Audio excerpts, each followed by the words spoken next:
Hey guys, welcome back.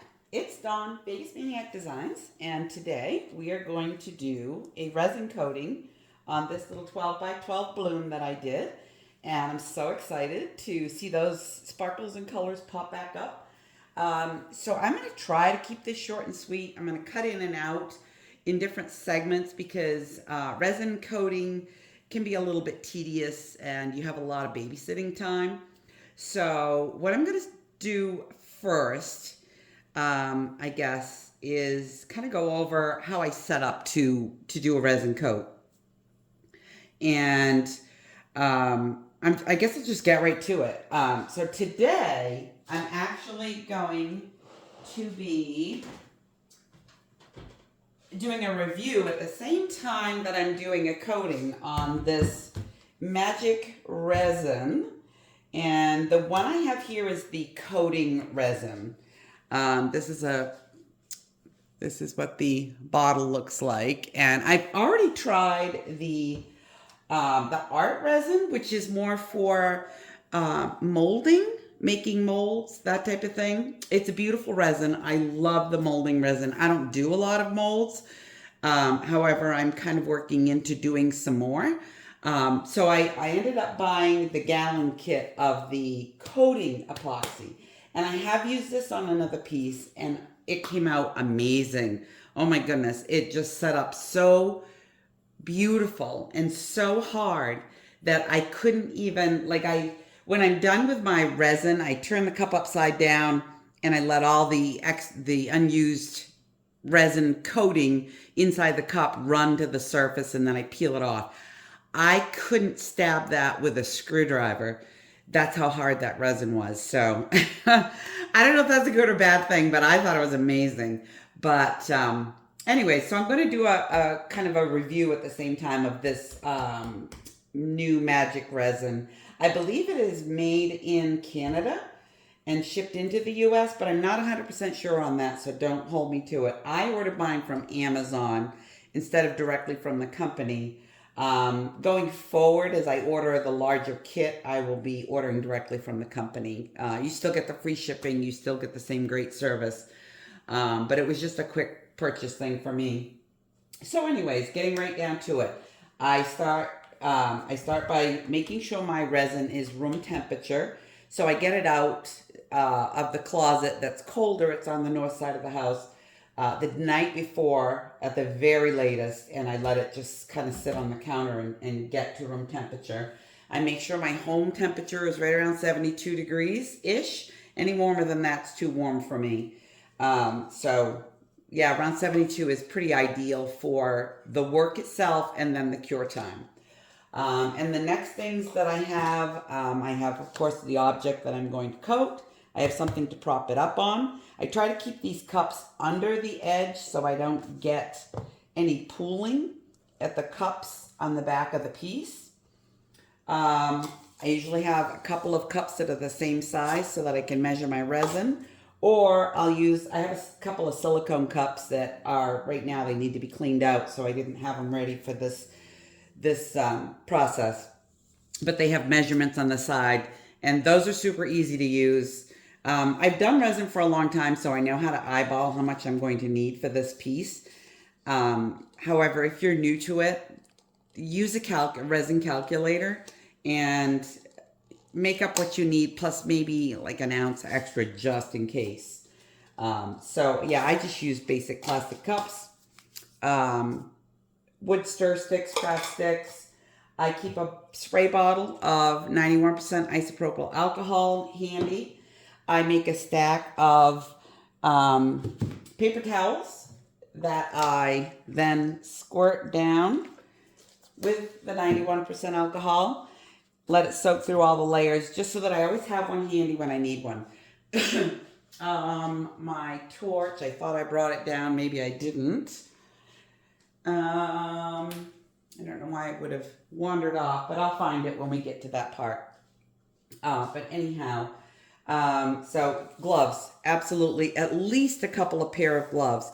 If you're really savvy like me, having the paper towels on the side, you can wipe your gloves off if you need to before you handle your torch. I also wrap my torch in a clean piece of paper towel so that I don't accidentally get resin all over it.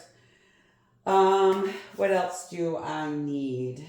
It's pretty simple for a resin coating, so I don't want to overcomplicate it. So prepping a canvas piece is like the bone of contention in the whole industry. People say, "Oh, I do this and I do that, and it works better." And do what works for you. What works for me with canvas pieces, this is 1.5 inch deep canvas, and these are, do I have a piece handy? This is packing foam that's 3/4 of an inch thick. So I have 2 pieces cut to the exact inside dimensions, and then I tape them in place. So that supports my canvas. If you do that, you want to make sure that you eyeball your canvas from the side to make sure you have no hump, that it's not pushing up. And if you do, gently push down on it. You do not want you don't want a raised edge anywhere. You don't want to be able to feel any raised edge on this, and you need to check for it. It's really, really important to have it level and supported, but not pushed up, because it will show in the finished resin coating. So, the first thing you want to do, and I usually do this way ahead of time, and I'm actually going to put gloves on so that I don't get oils from my hands on the piece after I wipe it down. And I have gone over this with alcohol, but I'm going to do it one more time so you can see it on camera.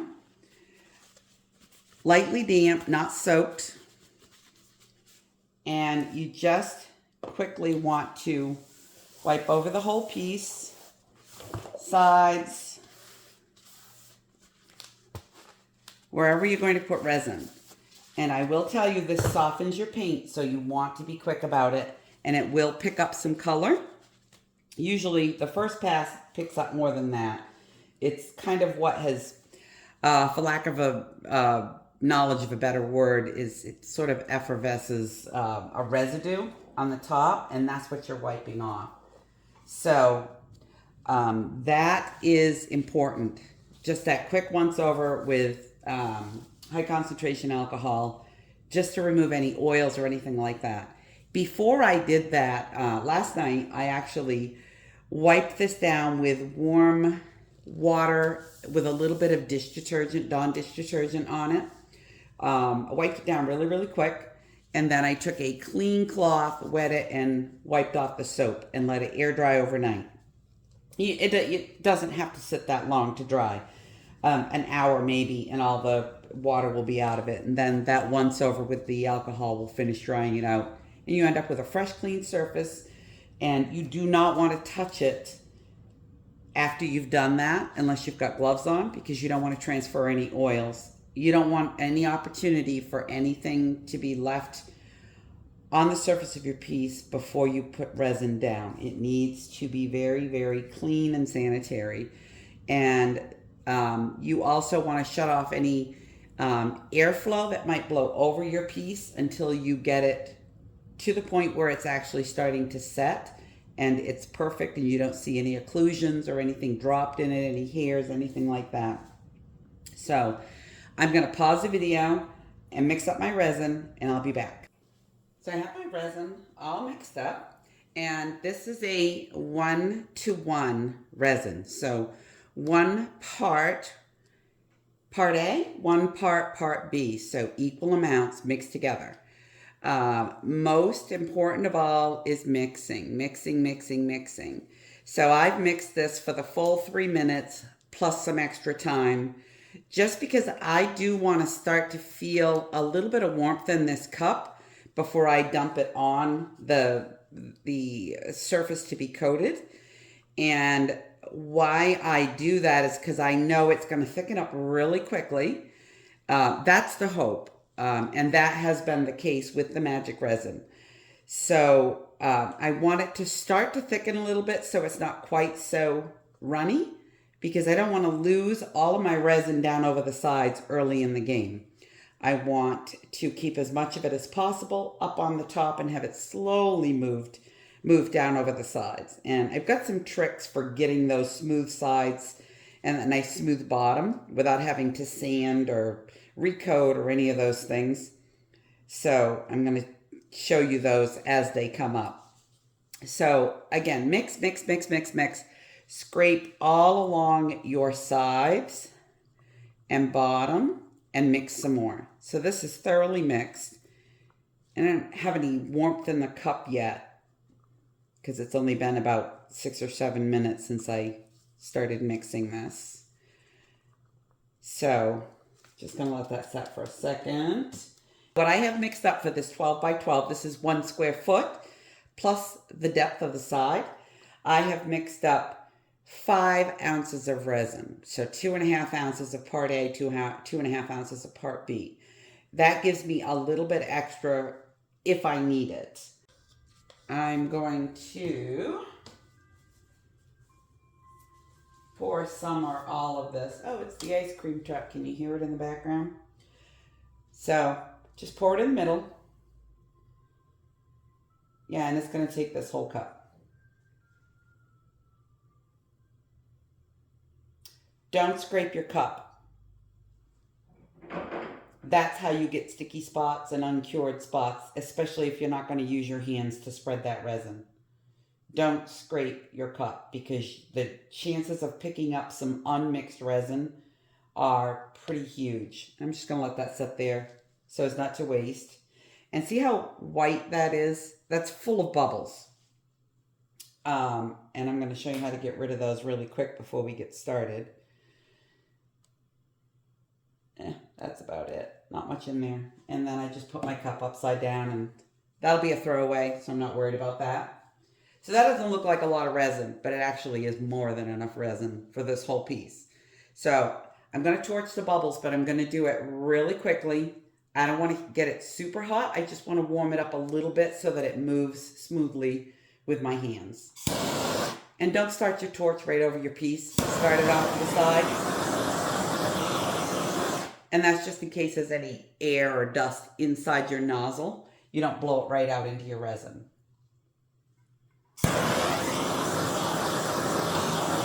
All right, so I got a little warmth in that. I'm just gonna wipe my hands really quick before I put them in the resin. And I'm going to start to just work this with my hands out to the edge, but not over yet. And the reason I use my hands particularly for coating is so that I can feel dry spots or anything that might be hiding in the resin.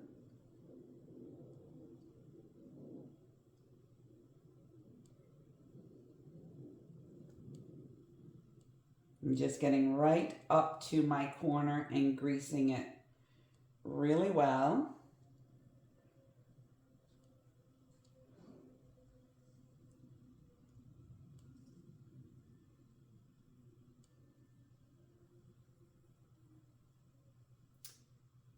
Now, if you were going to dome your piece, you actually would not go to that side. You would go up to it and stop.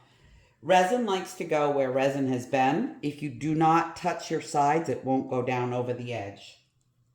I never dome any pieces. And if I do, I take them off just to be on the safe side. So yeah, I've got a lot of resin left in the center here. That's going to be plenty to go down over those edges.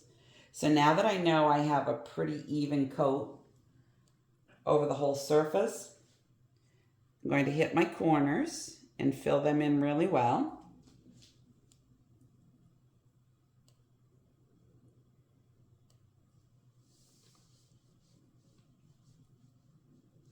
Canvases, the corners don't lay flat and they don't cover well, and they're never going to be perfect. So that's something you have to get over. All right, and now I'm just going to lightly run my hand over the surface and along my edge. And I can feel how slick it is, so I know I have full coverage. Same thing with this side. I don't want to push a ton of resin down over the edge. I just want a skim coat Just a thin, thin layer.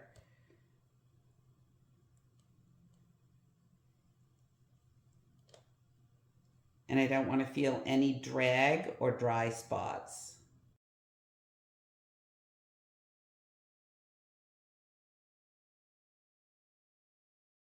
Just take your time. You have a lot of open time. You have a good 40-45 minutes before this becomes non-flowing. Let's put it that way. It's still going to be uncured, but it won't flow after 40-45 minutes.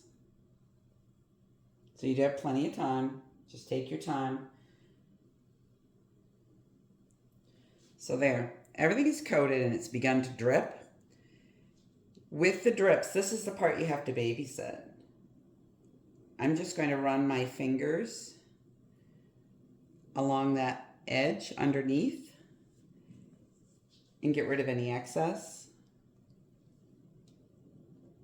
Move my cup so it's not on that edge.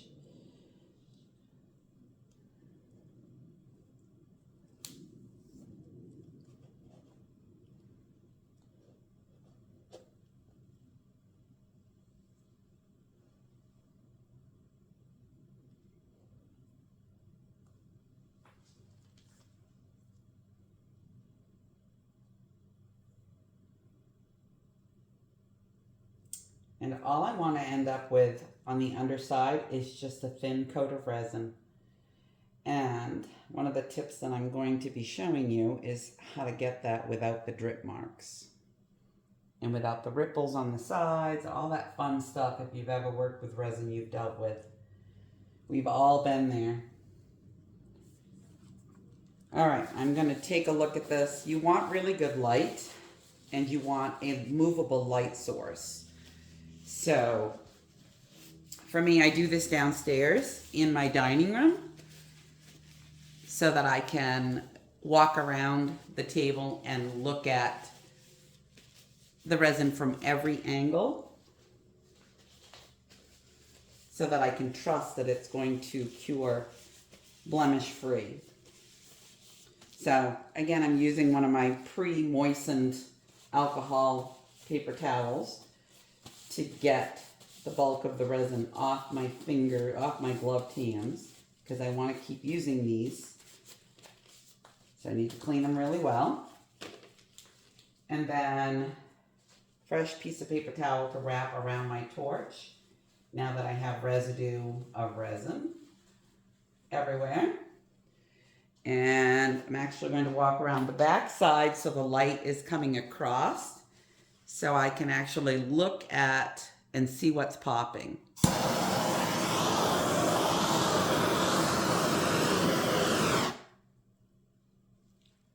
Number one tip, don't over torch it.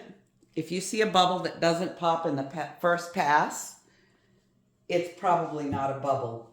It's probably something in your resin. So you need to have tweezers handy. You have one spot that is obviously not a bubble.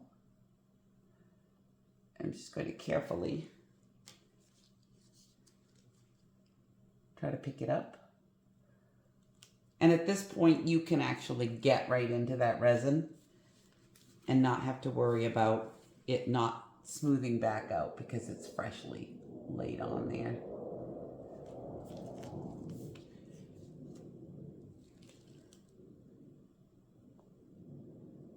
There might be something stuck to that painting right there.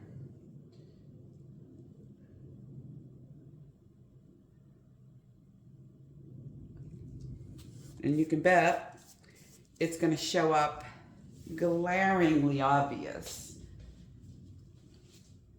at the end. And don't panic. You're always going to have something stuck in your resin. It's the nature of the beast. You just have to have plenty of angles to look at it. So clear yourself at least 3/4 of the way around so that you can look in the light and see the whole surface. So that looks really good. And honestly, the rest is just babysitting. There isn't anything you can do. I wouldn't try to speed it along. You don't want air blowing over it. I don't cover my resin piece until it reaches that stringy stage, and it's perfect. Because up until that point, I can still pull something out of the resin and it will level off. And you want to have access to it. You don't want to have to keep putting something on, taking it off, putting it on, taking it off. So my surface looks excellent right now. So what is going to happen, you'll need to torch again in 10 to 15 minutes because you're going to get more bubbles that come up. Don't stand there and torch it every couple of minutes.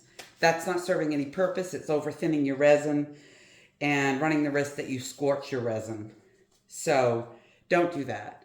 Just walk away for 10, 15, 20 minutes and then come back and do your walk around. Look at the way the light hits your resin to make sure everything is nice and smooth. So I can see some bubbles coming up already. That's normal. And you don't want to just stand here and obsess over it. That's not going to do you or your piece any good. So at this point, I'm going to turn off the camera and I'm not going to come back to this piece until I'm ready for the final tip. One that you will find very valuable. One that I learned from Rhonda at RK3 Designs. That has been invaluable to me. It's been amazing to know that I could do this, and I'm going to share it with you. So when I come back, we'll be doing that. All right, we are going to do the final stage before we leave this to cure. And I'm holding my camera because I want to be able to move around and show you. And then I'll put it back up on the tripod for the final tip before we wrap this up. So the stage that we're at right now, it's been about 45 minutes. I did set my timer and my surface looks really good. I'm just going to try to get around here so you can see. It's nice and smooth. There's no bubbles. There's nothing sticking up, no occlusions. So the stage that we're at, if you go to a spot where it's dripped and you just sort of tap it, see that string? That's the stringy stage. That means the resin is no longer flowing freely and it's safe to proceed to the final step. So I'm going to show you the edge. See, I don't scrape my drips. I gently smooth them out. So you won't see any long drips under here.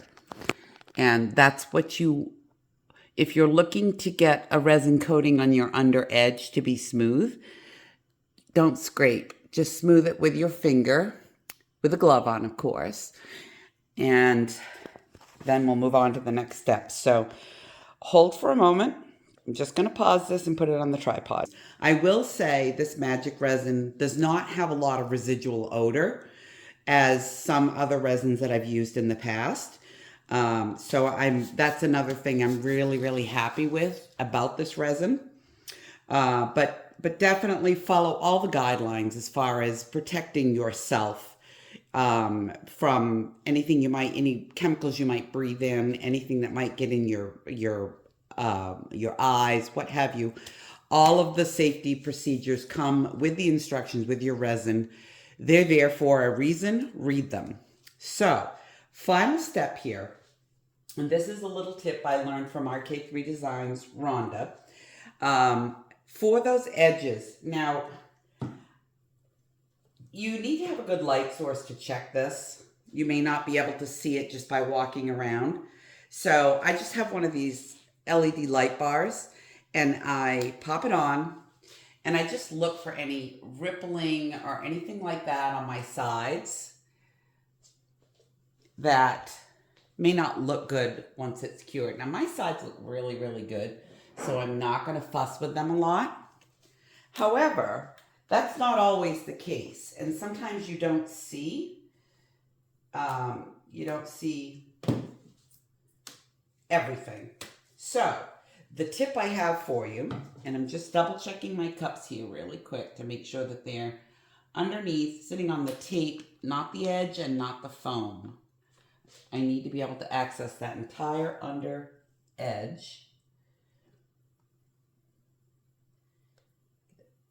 Slide that one. And that one's already good. So, here's the pro tip. This is the purpose of the alcohol in the spray bottle. So, spray your gloved hand really well and gently smooth that underside or the whole edge. You can do the whole edge. It's not going to hurt it. You just want to make sure you have enough alcohol so that you're not dragging resin and leaving bare spots. Oops, get low here. Alcohol doesn't really hurt resin. And you want to get plenty on there. And just keep spraying. It's fine. You'll feel it slip. If it starts to drag, stop and spray some more.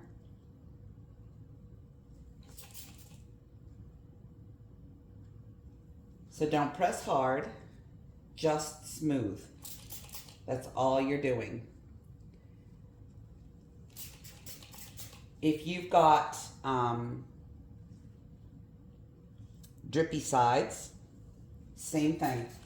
I don't have drippy sides, but I'm going to show you just to let you know that it's safe. So I've got a lot of alcohol on there, and I'm just running along that side just to make sure that it is glassy smooth.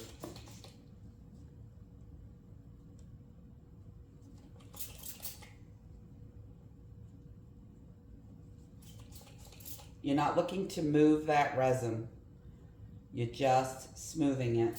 And the alcohol allows that glove to glide nice and smooth without leaving any marks.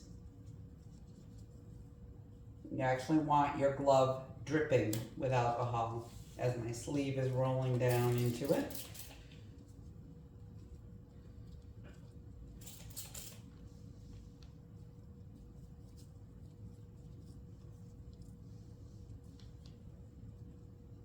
There. So that will give you glassy smooth sides. Don't overdo it. Just a quick once over, enough to smooth it. And that's all there is to it. I have my cups already set up. And what I use is just an unused plastic wrap canvas that I have made sure to wipe over so that I know there's nothing on it, no hairs, no dust, no nothing. And then I just plop this carefully on the top so it lands on the cups, and that's it. Then I just leave it. I walk away. I just leave it. I don't keep going back and lifting it and checking it. I just walk away because I know that surface looks good and I know it's going to cure blemish free, and that's all there is to it. Okay, she is cured, nice and hard. And the sides are smooth and shiny, really nice, happy with that. No occlusions or bumps or anything like that on the top, beautiful smooth finish. The back came out pretty good. I missed this corner apparently in smoothing it out because I have 1, 2, 3 little bumps of resin that I will heat up a little bit with my torch, take my utility knife and just smooth those right down. And heat them up again and then just run the metal blade along them just so that they are still shiny and smooth. I got one little resin booger here that I'll heat up and do the same thing as well. But otherwise than that, it really came out super nice. Looks really, really good. Hope you can see that shimmer and shine in there. It's absolutely stunning. So thanks for tuning in. If you have any questions, need a little help, hit me up in the comments or reach out to me on Facebook, Vegas Maniac Designs. I appreciate you being here. I hope that you learned something useful to you. And I will catch up with you next week. Bye for now.